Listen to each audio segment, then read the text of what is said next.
On paper, these states still look strong. Some have prestige, some have scenery, some have weather that makes people open Zillow like they've lost all financial discipline. But once you look at domestic outmigration, housing pressure, tax drag, insurance pain, and what residents themselves keep saying, the picture changes fast. This isn't about ugly states. It's not about dunking on random places for clicks. It's about states where the gap between reputation and reality is getting harder to ignore, because that's usually how decline starts. Not with one dramatic collapse, not with a giant closed for business sign, just a slow national realization that the trade-off is no longer worth it. And right now, these 8 states are starting to give off exactly that energy.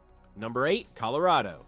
Colorado used to be an easy sell. Mountains, outdoors, jobs, lifestyle, done. For a while, it felt like one of those states where people could justify the cost because the quality of life seemed to hit different. But now that boom state magic is fading, and the price tag is still sitting there like it didn't get the memo. Population growth has slowed sharply, and the state is also seeing domestic outmigration. That matters because Colorado's whole brand has been built on people wanting in. The problem now is simpler. It's still expensive, but less obviously worth the premium. Housing is still high, sales have cooled, and more residents are openly saying what used to be whispered. Unless you're making very good money, Colorado can start feeling like a place where you're paying luxury prices for a life that increasingly feels normal. That's the wound here. Colorado didn't become bad, it just became overpriced relative to its current payoff. Number 7, Louisiana. Louisiana has one of the oldest traps in America. The house looks affordable until the bills start attacking from the side, because Louisiana's issue isn't just home prices, it's what comes after. Insurance, risk, storm exposure, and the general financial chaos that comes from living in a state where one bad season can rewrite your budget. So even when the upfront housing number looks reasonable, the carrying cost is where things get ugly, and that's exactly why cheap can become a little fake. Residents keep saying versions of the same thing. Owning property starts to feel less like stability and more like a monthly stress experiment. That's the problem. A state doesn't become unattractive only when homes are expensive. It also becomes unattractive when the price of simply staying protected keeps climbing. Louisiana's issue is that the affordability pitch sounds good right up until the insurance bill enters the chat. Number 6, Massachusetts. Massachusetts is a strong state. That's what makes this more interesting, because this isn't a story about dysfunction. It's a story about a place being so expensive that even a high-performing economy starts pushing out the very people who are supposed to build its future. Young professionals leave, families hesitate, people with decent incomes look around and realize they are somehow still financially winded. That's a problem. Massachusetts still has elite schools, strong healthcare, major industries, and a polished reputation. But when the average person starts needing top-tier income just to feel like life is reasonably manageable, the state begins losing something important: retention power. And once talented people start viewing your state as great for opportunity, but terrible for actual life setup, that becomes a brand problem. Massachusetts doesn't fail on quality, it fails on breathing room. Number 5, Illinois. Illinois is one of those states where the home price can trick you.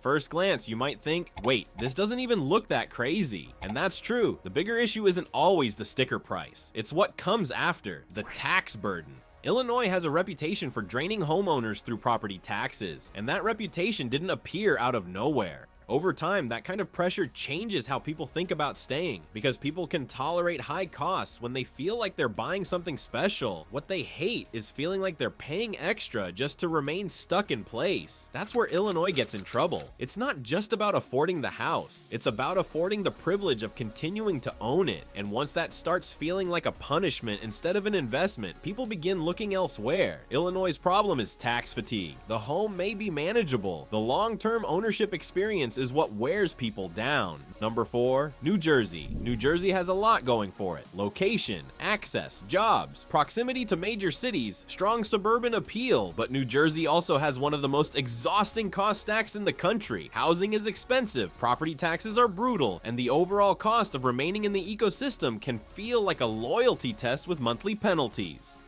That's why New Jersey is such a classic modern state problem. People don't necessarily dislike the place. They dislike the amount of money it takes to keep liking the place. That distinction matters, because when residents start saying, "It's fine here, but I can't justify it anymore," that's usually more dangerous than open hatred. Open hatred can be emotional. This is math, and math tends to win. New Jersey's issue is not weak opportunity. It's that the invoice attached to that opportunity keeps getting harder to defend. Number 3, Hawaii.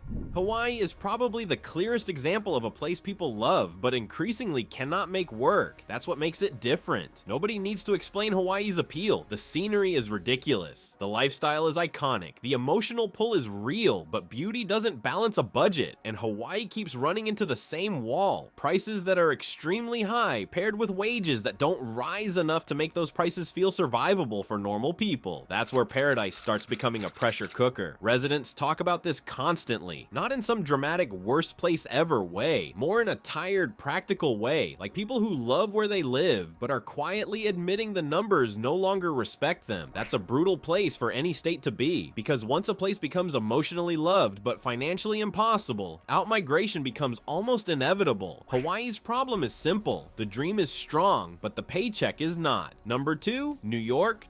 New York still has power. It still has cultural gravity, career gravity, status gravity, but gravity is not the same thing as comfort, and that's the issue. New York remains one of those places people admire from a distance and reconsider once they start doing monthly calculations out loud. The state continues to lose residents domestically, and that shouldn't surprise anyone. For a lot of people, especially families or anyone craving space, New York starts feeling less like ambition and more like a permanent financial obstacle course. That doesn't mean New York has lost relevance. Far from it. It means the cost of participating in the New York experience has become too punishing for too many people. And once that happens, the state starts filtering itself toward people who are either very wealthy, very committed, or slightly unwell in a way that looks productive on LinkedIn. New York's issue is cost-burdened ambition. It's still a place to win. It's just becoming harder and harder to simply live. Number 1, California. California is still the ultimate American flex. That's why it landing at number 1 makes perfect sense. Because when even California starts losing huge numbers of residents to other states, you're no longer talking about random dissatisfaction. You're talking about a structural affordability problem that has gone national. The lifestyle is still attractive. The weather still sells itself. The economy is still massive. The culture still has pull. But housing has become so expensive that for a growing number of people, California now feels less like a dream and more like an exclusive club charging disrespectful entry fees. And that's the key word here. Disrespectful. At a certain point, people stop asking whether a place is great. They start asking whether it is worth what it costs. For many Californians, that answer is increasingly no. That's why the domestic outflow remains so large. It's not because California has nothing. It's because it asks for too much. California's problem is impossible housing math. The dream still exists. The average person just keeps getting priced out of it. And that's the bigger story across this whole list. These states did not suddenly become undesirable. What changed is the trade-off. Prestige doesn't cancel out property taxes. Sunshine doesn't erase insurance pain. Strong job markets don't automatically justify housing that keeps drifting away from normal wages. That's what people are reacting to. Not just the place itself, but the terms of the deal. And right now, in these 8 states, that deal is starting to look worse every year.